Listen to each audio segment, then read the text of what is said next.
Hello and welcome to PYQpedia. हम लोग factory act 1948 की हम लोग जो पूरे वेयर एक्ट है उसमें हम लोग इम्पोर्टेंट पॉइंट पढ़े हैं।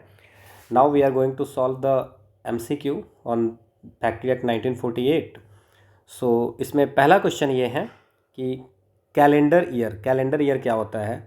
तो कैलेंडर ईयर जो होता है वो section 2BB of the 19 factory act 1948 कहता है कि कैलेंडर ईयर्स का मतलब होता है period of 12 months beginning with the first day of January. So period of 12 month starting from 1 of January, this is the. तो ए का क्या हो गया, बी। अब वीक क्या होता है, तो इसमें इन्होंने वीक को भी डिफाइन किया है। Week means a period of 7 days beginning at midnight on Saturday night और such other night provided approved in writing में। अगर ऐसा कुछ और बनाया है किसी फैक्ट्री ने तो एक अलग है। तो सेक्शन 2F कहता है कि वीक उसको बोलते हैं कि अ period of 7 days beginning at midnight of Saturday. ये जनरली होती है, लेकिन अगर राइटिंग में कुछ ऐसा दे दिया कि नहीं हमारे यहाँ फ्राइडे को छुट्टी है तो एक अलग बात है। तो वीक बी का क्या हो गया, सी। नाउ डे, ठीक है। तो section 2E of the factory act ये कहती है कि day means a period of 24 hours beginning at midnight. तो ये सी का ए हो गया। तो BCA, so the answer is third. आसान क्वेश्चन था। नेक्स्ट क्वेश्चन है, who is an adult as पर फैक्ट्रीज एक्ट 1948। फैक्ट्री एक्ट 1948 में एडल्ट कौन है। Section 2A of factories act कहता है कि adult means a person who has completed his 18th years of age. ठीक है, तो एडल्ट हो गया who has completed 18 year of age. ठीक है। नेक्स्ट क्वेश्चन है, a person who has ultimate control over the affairs of the factory under factories act. जिसका पूरा कंट्रोल है, जितना अफेयर्स ऑफ फैक्ट्री में जो भी चीज़ें होती हैं उस पर पूरा कंट्रोल है, तो उसको क्या बोलेंगे। ठीक है, तो हम लोगों ने ये पढ़ी थी कि section 2N of the factories act कहती है कि ऑक्यूपायर ऑफ ए फैक्ट्री, है ना, means the person who has ultimate control over the affairs of the factory. So the answer is the occupier. Next question है, the space for every workers employed in the factory after the commencement of factories act 1948। तो before the commencement, जो factories act 1948 के start होने से पहले था वहाँ पे तो 9.9 क्यूबिक मीटर था, बट जो after the commencement of factory था वो कितना था, 14.2 क्यूबिक मीटर।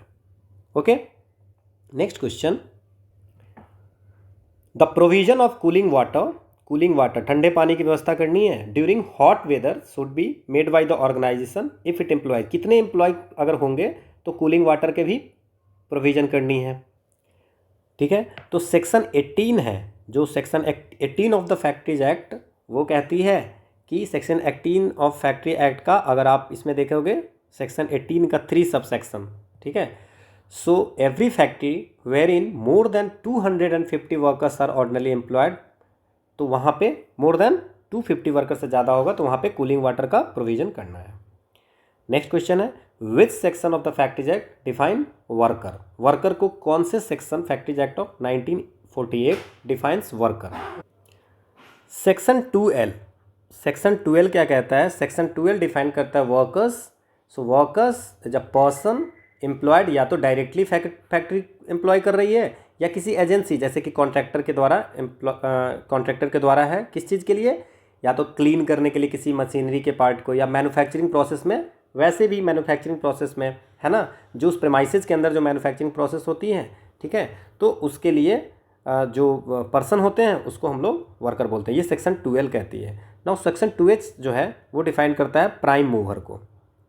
प्राइम मूवर वो कोई एक इंजन या मोटर है, ठीक है ना, ठीक है, उसको प्राइम मूवर बोलते हैं। सेक्शन 2D आपको बता देता हूँ मैं इसमें। सेक्शन 2D यंग पर्सन, है ना, यंग पर्सन जो कि या तो चाइल्ड हो या एडोलेसेंट हो। और सेक्शन 2C क्या बोलता है, सेक्शन 2C TC का मिलता है चाइल्ड जिसकी एज मतलब 15 साल से कम है। तो ये आप सारे सेक्शन आपको समझ में आ गया। नेक्स्ट क्वेश्चन है, which of the following is defined at machinery under factories act 1948। ठीक है, section 2J of the factory act कहती है कि मशीनरी इंक्लूड्स प्राइम मूवर्स, ठीक है, transmission machinery and all other appliance whereby power is generated, transport, transmitter और applied. जहाँ पे भी पावर जनरेट होता हो या पावर ट्रांसमिट होता है या अप्लाई होती है पावर, उसको हम लोग मशीनरी फैक्ट्रीज एक्ट में डिफाइन किया गया है सेक्शन 2J। सो यहाँ पे क्या होगा, power prime mover. Okay, next question है one first aid box is to be provided for, मतलब एक आपको एड बॉक्स देने ही है, कितने पर्सन एम्प्लॉयड पे, 150 लोग, है ना। ओके, सेफ्टी ऑफिसर, ठीक है ना, सेफ्टी ऑफिसर हम लोगों ने बात की थी, कौन से सेक्शन में थी सेफ्टी ऑफिसर? सेफ्टी ऑफिसर जो है वो 40 सेक्शन में है कि हर एवरी फैक्ट्री, ठीक है ना, 40 सेक्शन 40 का बी में है ना, कि इन एवरी फैक्ट्री वेयर 1000 और मोर वर्कर्स आर एम्प्लॉयड, 1000 या 1000 से अधिक अगर एम्प्लॉयड होंगे तो वहाँ पे एक सेफ्टी ऑफिसर होने चाहिए, ठीक है। अब कैंटीन कितने पे होनी चाहिए, ठीक है, तो सेक्शन 46 कहता है कि कैंटीन जो है, ठीक है ना, जहाँ पे भी मोर देन 250 वर्कर्स होगा, 250 से ज़्यादा होगा, वहाँ पे उस फैक्ट्री में कैंटीन भी होना चाहिए। नेक्स्ट क्वेश्चन है leave with wages allowed for employees if they work for, कितना दिन, 20 दिन। देखिए इसमें क्या है, leave with the wages allowed for employees if they work for 20 days होती है, लेकिन चाइल्ड के लिए क्या है, 15 डेज, अगर 15 दिन पे एक दिन है, ठीक है। Leave with wages allowed for employee if they work for, एक महीने में अगर 20 दिन काम करता है तो एक लीव होगी, है ना, अगर चाइल्ड होगा तो 15 दिन पे एक दिन leave. If the factory engages dash और more employees welfare officer salary, section 49 कहता है कि 500 से ज़्यादा अगर एम्प्लॉय हो गया तो आपको एक वेलफेयर ऑफिसर की ज़रूरत होगी, ठीक है। Next, an ambulance room is to be provided if an organisation is engaging more than, अगर 500 से ज़्यादा एम्प्लॉय होगा, ठीक है ना, तो आपको एक एम्बुलेंस रूम भी चाहिए होगा। ओके, सो ये कौन से सेक्शन में है, सेक्शन 45 कहता है कि अगर जहाँ पे 500 से ज़्यादा एम्प्लॉय होगा तो वहाँ पे एक एम्बुलेंस रूम भी चाहिए। A creche facility, creche is to be provided if 30 से ज़्यादा अगर वीमेन होंगी, ठीक है, 30 से ज़्यादा अगर वुमेन किसी फैक्ट्री में होगी एम्प्लॉयड, तो वहाँ पे आपको रखनी पड़ेगी सेक्शन 48 कहती है कि अगर 30 से ज़्यादा अगर होगी वुमेन वर्कर होंगी तो आपको क्रेच फैसिलिटी भी फैक्ट्री में होनी चाहिए। An adult worker can work up to, एक दिन में कितना दिन वर्क कर सकते हैं, 9 आवर, और एक वीक में 48 hours. Obligation of workers under the factory act 1948 was discussed in section, okay, obligation of worker, ये section 111 of the factories act कहता है ऑब्लिगेशंस ऑफ वर्कर, कहता क्या है कि no worker in a factory shall wilfully interfere with और misuse any appliance, है ना, जो फैक्ट्री में उनको मिला जाता है, चाहे हेल्थ के लिए, चाहे सेफ्टी के लिए, चाहे वेलफेयर ऑफ द वर्कर के लिए, तो उस अप्लायंस का मिसयूज नहीं कर सकते हैं, है ना, विलफुली, है ना, नहीं किया जा सकता है, ठीक है। और जो काम के लिए जो अप्लायंस दिया गया है उसके अलावा कोई काम उससे नहीं कर सकते हैं, ठीक है। तो ये सेक्शन 111 में है। The term sabbatical is connected with, now जो सेवेटिकल होता है वो सेवेटिकल होता है पीरियड ऑफ पेड लीव, ठीक है, पीरियड ऑफ पेड लीव। तो पेड लीव फॉर स्टडी नहीं, स्टडी, ठीक है, सेवेटिकल जो होती है पेड लीव फॉर स्टडी होती है, ठीक है। नेक्स्ट क्वेश्चन क्या है, a period of paid leave granted to a workers for study, ठीक है ना। सेक्शन 49 हम लोग बात कर चुके हैं, एक 40 में सेफ्टी ऑफिसर थी और सेक्शन 49 में कौन था, वेलफेयर ऑफिसर, ठीक है। नेक्स्ट क्वेश्चन है सेक्शन 2K में क्या है, मैन्युफैक्चरिंग प्रोसेस के बारे में है, ये हम लोग जो क्लास किए थे उसमें है। नेक्स्ट है mention the leave facility available to a worker under the factories act, ठीक है ना। तो क्या क्या है इसमें, festival, mention the leave facility available to a worker under the leave with wage, आपको बता दिए कि 20 दिन पे एक दिन उनको छुट्टी देनी है, ठीक है। अब क्या है कि क्या फैक्ट्री एक्ट पे पहले कभी क्वेश्चन पूछे गए हैं, ठीक है, तो फैक्ट्री पे पहले क्वेश्चन पूछे गए हुए हैं। कब क्वेश्चन पूछे गए हुए हैं, आप देख लीजिए कि इन्फोर्समेंट ऑफिसर की जो एग्ज़ाम 2020 में हुई थी वहाँ इन्फोर्समेंट ऑफिसर के एग्जाम में ये पूछा गया कि who is an adolescent age पर फैक्ट्रीज एक्ट 1948। तो ये आपको पता होगा कि section 2B of the factories act 1948 कहता है कि adolescent means a person who has completed his 15 साल कंप्लीट कर दिया, मतलब 15 साल से ज़्यादा year of age, but has not completed 18, but 18 साल से कम। तो अब देख लीजिए, who has completed 15 years of age but is less than 18, this is the answer. Next question है, द फर्स्ट ALC 2015 में जो पेपर हुई थी, है ना, उसमें क्वेश्चन क्या पूछा गया था? ये LEO और ALC दोनों का कॉमन पेपर हुआ था।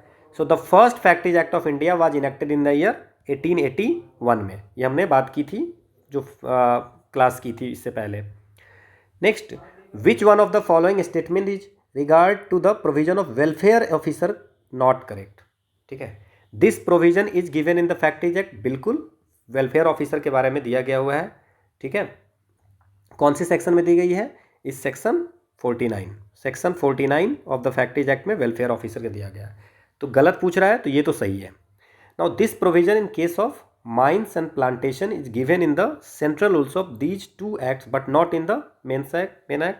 For factories and plantation this provision applicable when 500 और more workers are employed.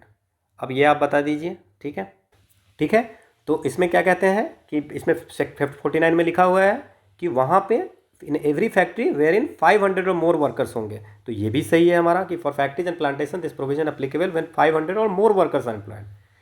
In mines this provision is made applicable when 500 और more worker are employed. Okay, so in mines this provision is made applicable when 500 और more workers are employed. ये भी सही है, mines act में भी ऐसा ही है कि for every mine wherein 500 और more person are employed the owner, agent और manager shall appoint a suitably qualified person as welfare officer. तो ये भी सही है। तो गलत क्या हो गया कि this provision in case of mines and plantation is given in the central rule of this to act but not in the main act. नहीं, मेन एक्ट में भी ये दिया हुआ है, सेक्शन 72 माइंस। ठीक है ना, माइंस एक्ट। ठीक है, नेक्स्ट क्या है कि ये गलत है। Okay, B। नेक्स्ट है, which one of the following is not a welfare measure under the factories act. अब आप फैक्ट्रीज एक्ट में वेलफेयर मेजर देखे होंगे कि फैक्ट्री एक्ट में वेलफेयर मेजर क्या क्या है। ठीक है, तो क्या ड्रिंकिंग वाटर है, ड्रिंकिंग वाटर क्रेज की फैसिलिटी है। अब आप इसमें आप देख लीजिए, जो वेलफेयर मेजर फैक्ट्रीज एक्ट में है वो एक है वॉशिंग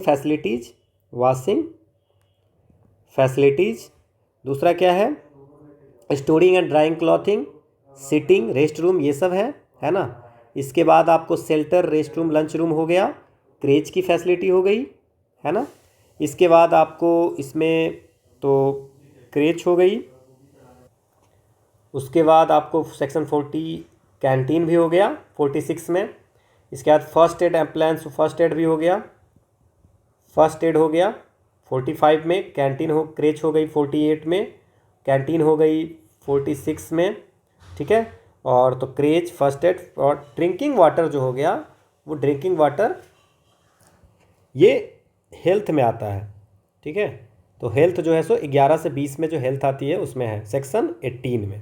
तो थोड़ी बहुत सेक्शन अगर याद रहेगी तो काम हो जाएगा। So not welfare measure, so this is the answer. So this is all about जितने भी क्वेश्चन पूछे थे। Okay, so for PDF, okay, so you can join this. So thanks for watching.